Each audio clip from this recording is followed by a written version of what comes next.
Okay. Well, thanks for everybody for tuning in and sticking around. We're very fortunate to have the film's director, Albert Shin, with us here to have a discussion about the movie, its genesis, its themes, what's next. Albert, thanks very much for joining us this evening. Thanks for having me. No, it's a pleasure. I guess to start off first, I mean, this film I know has a deep connection to your own family, your own parents' connection to Niagara Falls. I was wondering if you could kind of just talk us through that and really how long were they in that community and what was their experience like? Yeah, I guess to start from the very beginning, my parents are immigrants to Canada and from Korea, and when they landed in Canada, they settled in Niagara Falls, and they bought a motel in the shadows of Clifton Hill. Actually, maybe 200 meters from where we actually shot the film, our Motel in the film. So I knew the area very, very well. My parents knew the area very well. They had, my formidable years. I didn't grow up in Niagara Falls, but my early years, our entire community was there, so I was very, very familiar with the place. And it obviously left a very big impression. And on top of that, even where we shot the prologue, where the kidnapping and all that happens, so this whole film is sort of based on something that I experienced in my own life, which was this kind of kidnapping that I thought I had witnessed when I was 5 or 6 years old. And obviously, as any 5 or 6 year old who kind of wanders in the forest and sees something that maybe they shouldn't see, or is a little too early in their life to really grasp what they're looking at, I it made me feel funny and strange, and I suppressed the memory, and I never really told anybody about it until several years kind of later. And from there, as I started telling the story, I would get a reaction, and a very strong reaction, obviously. And so then I kind of kept telling it, and then as I kept telling the story would start to uh, mutate and get grander and stranger and more elaborate. And then as more time went by, I think the story kind of took on a life of its own. And then the actual story was kind of lost to me. And even to this day, I don't know where sort of my own imagination begins and what I actually saw starts. So that was kind of the genesis of this movie, and we were able to actually shoot that prologue exactly where I had seen this thing happen in my life, 30 years ago or whatever. So it was all very much a full circle kind of thing for me in a lot of ways.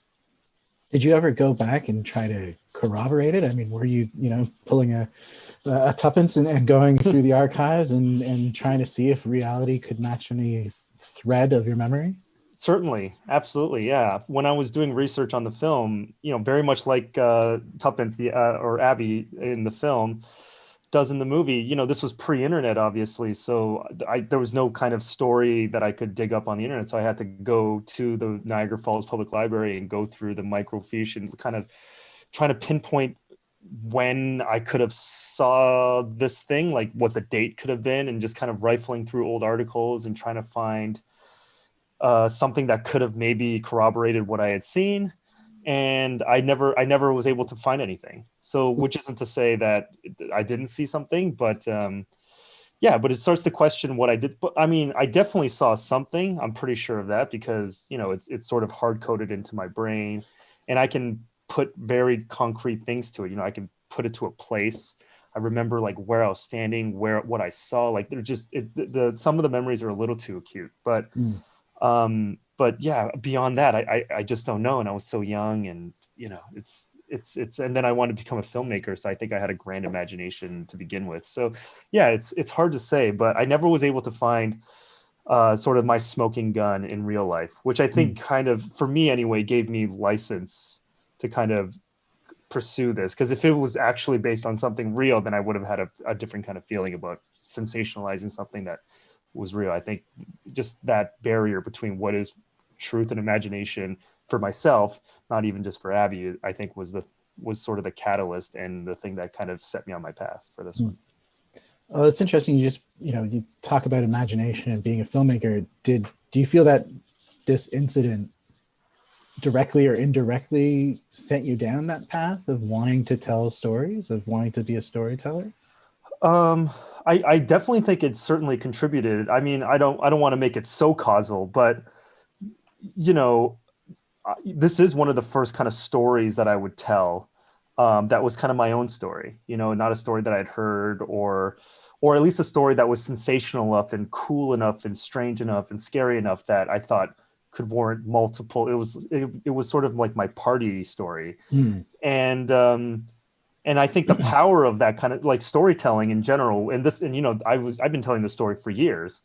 I had an old friend after the movie came out. I had an old friend from elementary school reach out, who I hadn't spoken to in 25, 30 years, telling me that they remember me telling them this story. So I was like, yeah, so it goes way back. And so I think it definitely contributed to this idea of the power of, just even the power of stories, and sort of the thrill of putting crafting a story and kind of communicating it. And yeah, I think there probably is something to that. You talk about you filmed this or that abduction scene in the same place that you feel you witnessed the original one, but filming the rest of the film, I understand, was a bit problematic from the viewpoint of Niagara Falls officials. Do you want to walk us through the challenges you faced in that? Sure. Yeah. So yeah, to start from the conception of it, definitely this movie was in a lot of ways my love letter to Niagara Falls. I have a very I have a sweet spot for that city, and I'm very, very fond of it, and all its strangeness and everything else. I just think there isn't very many places like it in North America for sure. So yeah, so this was just my way of kind of crafting a love letter to Niagara Falls. So it was always under the purest intentions of trying to make Niagara Falls, the city, an interesting character. Even if it isn't a postcard version of Niagara Falls, nobody, I wanted to go to New York City after seeing Taxi Driver, and that's sort of the grimiest version of New York City that one can portray. But there's an allure to it. There's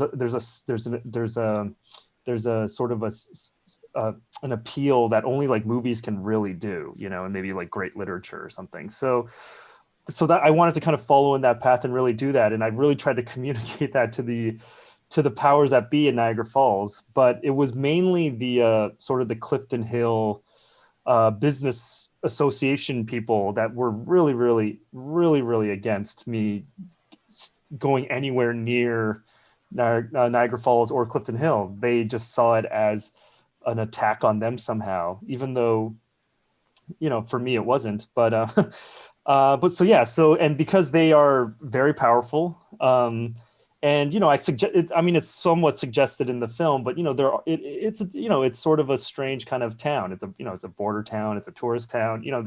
They kind of have their own playbook and their own rules a little bit. So they had a lot of pull and a lot of power, and they really made it. Really, to make a long story short, even though it's already a very long story that I've been going on about, it's they made life really, really hard. So we had to kind of stay one step ahead of them as much as we could, because they were always trying to undermine us, kind of shut us down in legal ways. It's not like they just came in and shut us down, because they couldn't do that. So they found other ways to do that, like so for instance, they would pull police officers that were supposed to come and block the roads. Magically the police officers wouldn't show up when they were booked to show up, and because of that we couldn't shoot scenes a certain way. And so they were always kind of doing things like this. I mean, I have no evidence that they were doing it directly, but strange things like this were happening all the time to make it really, really hard on us, and they were very, very transparently unhappy with us being there. So yeah, so it was really, really hard. So it was always just me trying to stay one step ahead, and having to recalibrate, to be quite honest, how we were going to make the film while we were making it, which was interesting, frustrating, scary, challenging, all that stuff rolled into one. So it was quite the a learning experience in a lot of ways, but one that I'll remember just because it was so uniquely Niagara Falls, even the making of it. Well, I was going to say, it sounds like the making of the movie could be enough material for another movie itself. Yeah, I'm just hoping that if people clamor for it, I'm willing to go back in there and give it another go. besides from like old high school friends, I mean, have you heard from residents of Niagara Falls who've seen the movie and what their reaction to it, or was anybody who was opposed to it in that BIA, have they seen it come around, or are they just, you know? I've never heard from anybody from the BIA specifically, but in terms of the people of Niagara Falls, unsurprisingly, the film did really well and out there. At the movie theater there, played really, really well, and I got so many comments from the residents there that they were really, really excited because they saw sort of their city given the cinematic treatment up on the big screen. And I think they got a real big kick out of it and a thrill out of it. And there is I think the residents of Niagara Falls have a certain degree of self-awareness of what that city is. So I think it was a big thrill to kind of see all its, at least hoping I caught the spirit of that town a little bit. And I mean, from the people that reached out to me, they really, really loved it. And a lot of people from Niagara Falls reached out to me, in the last year. So that was sort of, for me at least, a small amount of vindication. Mm-hmm, mm-hmm. I wanted to talk about the casting of this film, because I know that casting a Canadian film is, a very large hurdle in terms of generating interest from, foreign sales agents and just getting money to make a movie. So how did you land what is, a very stellar, well-known cast from Tuppence to Hannah Gross to, of course, David Cronenberg? Well, just kind of going through the Clifton Hill experience, and also, just kind of hearing the experiences of a lot of other filmmaking colleagues and friends in the Canadian film industry, it's interesting how it's not even just every film's casting has its own journey, but every single cast member that you try to cast has its own strange, winding journey. And some of them you take the long way sometimes, and sometimes it's a very it's one that you would think would be very hard is actually very simple. Case in point, David Cronenberg, who is a hero of mine and a hero of a lot of filmmakers, I'm sure, from Canada and anywhere else in the world. He's a true master filmmaker, and the part of Walter required a certain kind of actor that, in my mind, needed to have had to bring a certain level of inherent persona to the character. But then they also had to satisfy all these other things. They had to be a bit of an older actor, and there was just not very many people that kind of fit the bill within the schedule. And then on top of that, then there's like the schedule, and then how much money we have or lack thereof, and all these other things that make it an impossible game of whack-a-mole sometimes. But with David Cronenberg, who I thought would be impossible to get, we sent him the script sort of as a Hail Mary desperation heave, because we were very, very close to shooting and we still hadn't cast this role. And so, we sent him the script, and literally less than 12 hours later, he got back to us, said he really, really liked it. And then I was sitting in his kitchen talking to him about the part, and then I was throwing him in the middle of the Niagara River like 3 days after that, so it all happened like literally within a week or something. And there was no resistance. It was really quick, and one that I thought would be impossible. When we sent it to him, I remember thinking, well, this is not going to happen, so let's just do it and then get it over with, and then I'll move on with my life. And when it happened, you just realize that when you're making a movie, it's a several multi-year process, and you just need certain things every once in a while to break your way, because generally most things don't break your way when you're making these films. And that was definitely one of them. So an example of something that was very straight line is with David Cronenberg. But with Tuppence and Hannah and some of these other actors that don't really work in Canada, it was a bit of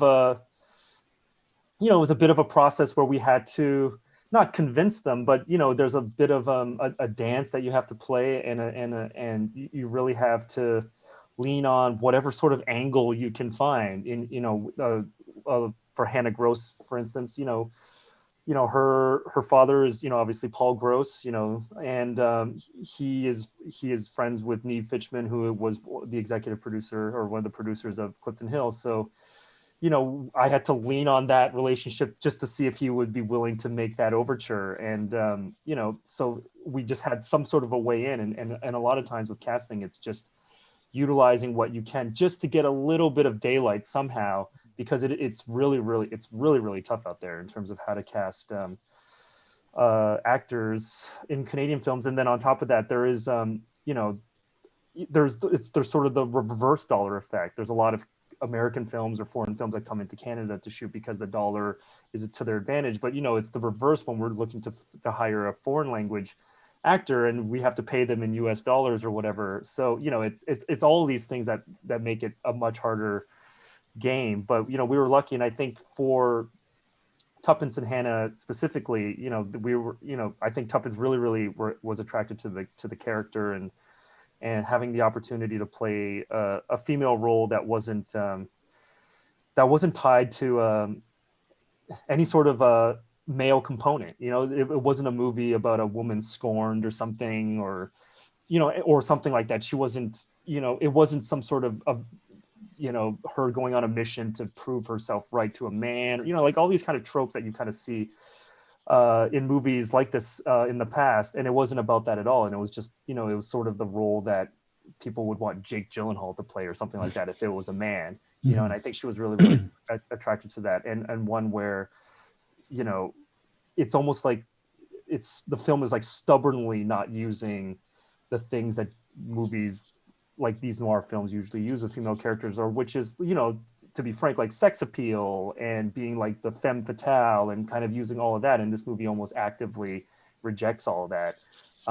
So I think she was just kind of intrigued by that. And then I do know that, she told me that, she saw In Her Place, which we sent to her just to kind of show her that I was, a filmmaker that hopefully knew what he was doing somewhat.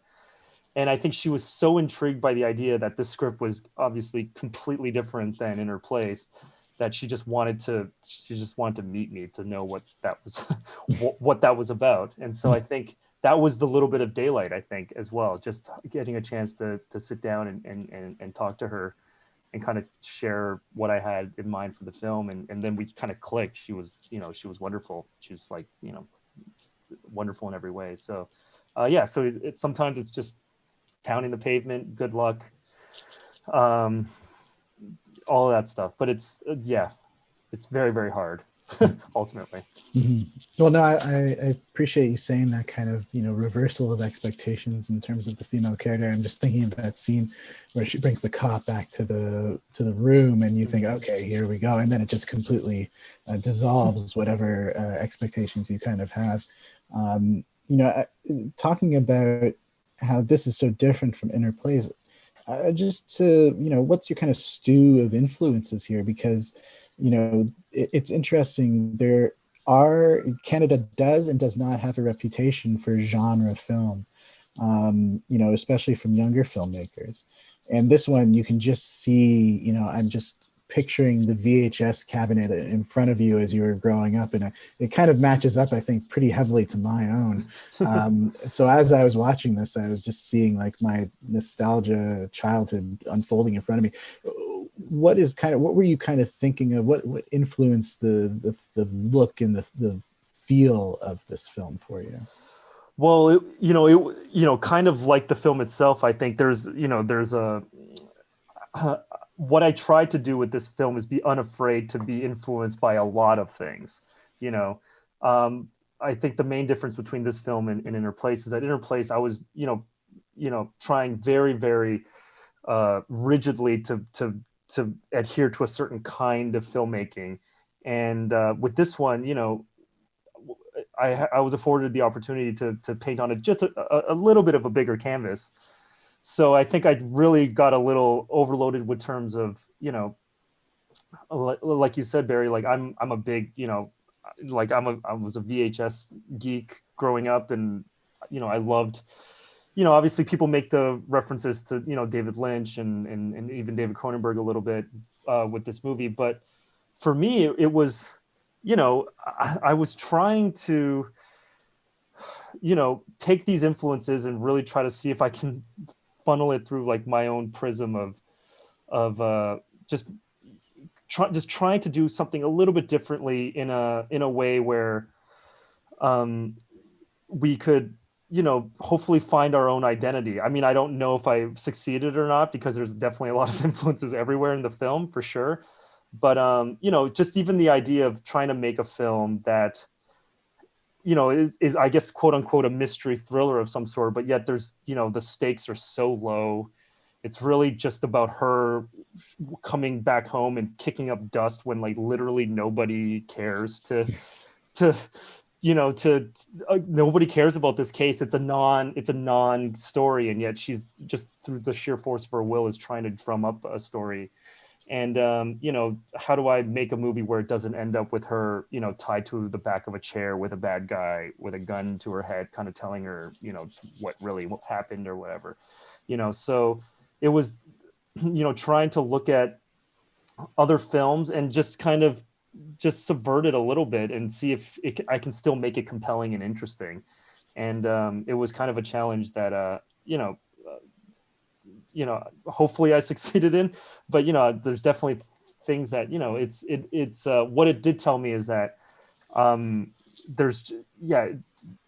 was just a lot of fun to do. I think I'm kind of like talking in circles here, but it was I'm just thinking back. I don't know. It was, I think, for me, the number one influence that I thought about was, it's kind of easy to say it now, but, Bong Joon-ho's Memories of Murder, which is a serial killer procedural, very different than this movie. But just in terms of, obviously, that was his second film. And he was a sort of a filmmaking savant from the get-go. But with that film, when he was still kind of young and just brimming with all sorts of energy and clearly all these influences and his ability to mix genres and mix tones. And it was just my attempt to try to do that, which I thought, interestingly enough, reflected Niagara Falls, the city. So that was sort of my justification for trying to do something a little bit off kilter, but hopefully still grounded in its own rules anyway. Yeah. I was just wondering, I know originally it was called Clifton Hill. That was its name when it premiered at TIFF. Why the change to Disappearance at Clifton Hill? Well, certainly not my decision. I still pretty much only exclusively call it Clifton Hill, but that was a purely business decision in terms of the American distributor wanting to give it a little bit more of a genre-y bent. And so they wanted to put like something there to kind of say thriller or genre a little bit more. So they kind of made us change the title. And because of that, we didn't want to, there was even a discussion of having a different US title and a Canadian title, but then then it starts getting all confusing. So then I had to sort of concede, because I guess ultimately I didn't have the power to stop them. So I had to jump on board that train. But it reminds me of, Paul Thomas Anderson's first film, which was called Sydney, but, it came out into the world as Heart 8. And I guess this is my Sydney.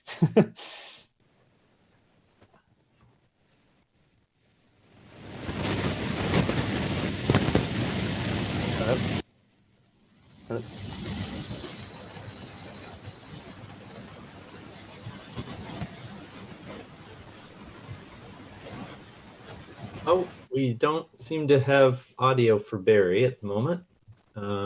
See if he can get himself reconnected. Oops. There we go, I think. You hear me now? Yes. I can. Oh, okay. Whoa, weird. That was Niagara Falls police just hacked into my computer. Yes. I told you. I know. I should have heeded your warning. What I was I guess asking myself there is, if you could talk a little bit about balancing your commitments to your own films to your work with Timelapse Productions and what you and your partner Igor do.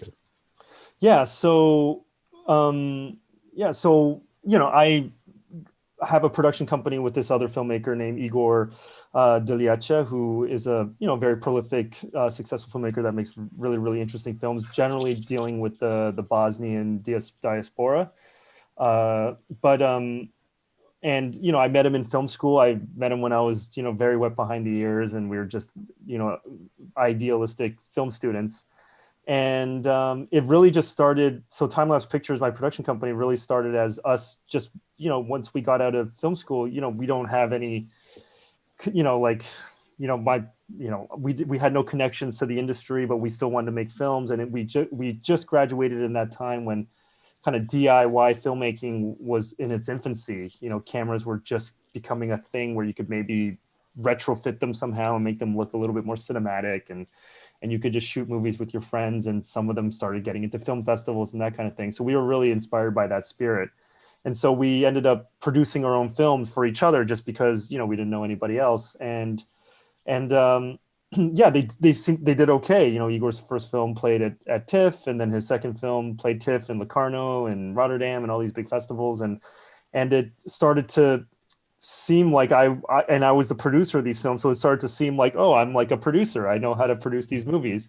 And I don't know how true that is, but lo and behold, I still keep producing these movies. And, each film has been getting bigger and bigger on the production side of things within the Timelapse Pictures banner. But then on the flip side of that, as me as a filmmaker, the Clifton Hill was the first film that I've ever made outside of time-lapse. This was a film that I made with Rhombus Media, which is a production company in Toronto that, they've done a lot of big Canadian films.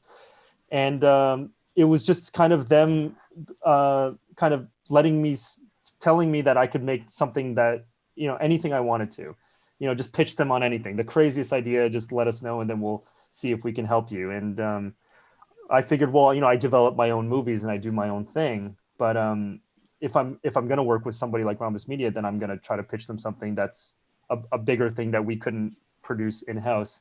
So, I the original pitch to Clifton Hill was I wanted to make Roman Polanski's Chinatown, but set it in Niagara Falls, water and power and all of that. So and so they were like, wow, that's a great pitch. That's all we need. And they, they said, go off and do it. So it just became a thing where it snowballed. And I was like, oh, wow, they're really going to let me do that. And they're going to like pay me to do this. And like, oh, wow, okay, I guess I'm doing it. And then it just kind of snowballed that way. And so, yeah, so my filmmaking career as kind of, I don't know where it's at exactly as a writer director, but that's obviously where my heart is. And that's where that's what I daydream about. But I really am proud of the what Timelapse has done, because, we tell generally foreign language. Igor's from Bosnia. I'm Korean Canadian, and the films that I've made are set in Korea. So I just think that we've been trying to lend a voice, at least, to this new generation of filmmakers in Canada that are ultimately from all over the world, and just trying to tell interesting stories that are very much Canadian, but also doesn't sort of shy away from our history and our backgrounds as well, and trying to embrace that and find interesting stories and unique stories to tell that are from our own voices. So Timelapse, through just happenstance of just Igor and myself just making these movies haphazardly, and some of them doing okay, we've built a thing that at this point I feel like we should keep trying to do this, and then obviously finding new filmmakers and emerging voices and trying to help them do the same thing as well. And that's sort of, I think, the next step in the evolution of time-lapse, which I'm pretty excited about as well. So that's I don't know if they interconnect at all, but yeah, that's sort of my filmmaking and my producing, and it keeps me busy. I guess that's the short answer. I think that sounds pretty busy to me. I guess before we have to go, then, can you say what might be brewing for you as a filmmaker next? I mean, I do see a bunch of sticky notes on your wall behind there. I'm not sure if that's a breakdown of anything, but that is the breakdown of the editing of the next film that Timelapse just produced and finished, which is going to be playing at the Berlin Film Festival in a couple of weeks. Which I need to take down, but everybody mentions it because it makes me seem busy and like I'm. You seem very productive. Yeah. That's literally. I feel like it's part of the wallpaper at this point. But yeah, there's a film that I'm hoping to possibly shoot this summer, but obviously in the world that we live in, it's hard to say what will and won't happen. And and then I just optioned a book that I'm gonna write. I'm hoping to write and adapt, which I'm really, really excited about. It's very, once again, very different than both Inner Place and Clifton Hill. So just trying to see if I can keep zigging instead of zagging, and just jump into the deep end of the pool of different types of films and different ways of telling stories. And I'm sure some of them will be gross misfires, but hopefully somebody will let me do it again, and maybe one of these will, and I'll just have just enough, I'll get on base just enough that people will keep letting me try these crazy ideas. So well, I hope we're here to see you try all these crazy ideas and do this again. I hope so too. Thanks, Barry. Okay, well, thank you to Albert Shin for bringing his film, which I'm hoping everyone enjoyed. It was I like the combination of the twisty, not quite what you expect noir with the setting of Niagara Falls. It seems like the perfect Canadian combination of just off kilter enough to not be American, and then doubling down on the other side of the border, but with a little foray into total kitsch with the magic show in the US. And thanks to Barry, as always. It's always a pleasure to have him here to do his wonderful interactions with filmmakers who he appreciates. It's gratifying for us to see somebody moderating who's really appreciates the films that we're showing. So thanks to both of you. And speaking of films that we hope you'll enjoy, that's my smooth segue to tell you what's coming up next. So tomorrow night, I said this week is jam-packed. We have, for Black History Month, the documentary How It Feels to Be Free, and we have the director Yoruba Richin joining us, along with the moderator Barbara Mamabolo. And then on Thursday, the 25th, I believe, we will have a book event with an Innis alum, lawyer turned author, Robert Rotenberg, and he will be joined as moderator with, let me just make sure I get all, David Israelson, who is also an alum. Then let's flash forward to March 1st, where we'll have another film that we were counting on showing last year in the Canadian Film Forum series, but we, again, were thwarted by the pandemic. That will be Blood Quantum with director Jeff Barnaby and moderator Peter Kaplowski. Then one more. Just get the date right again. On March 4th, we'll have Suvankam Thamagongsa, with Giller Prize winner with her book, How to Pronounce Knife, and the moderator will be Jack Wang. So there's a lot coming up. There's a lot to choose from. We hope you'll join us for as many as possible. I just want to say thank you to the Canadian Film Forum host, we could say, the silent co-host, but who was a driving force behind this particular event, James Cahill. And then also our crew without whom we could do nothing, including Rola Tahir and Sean Rogers this evening. So thanks to everyone. Thanks to you for coming. Thanks to Barry and Albert one more time, and have a wonderful evening. Bye until maybe tomorrow.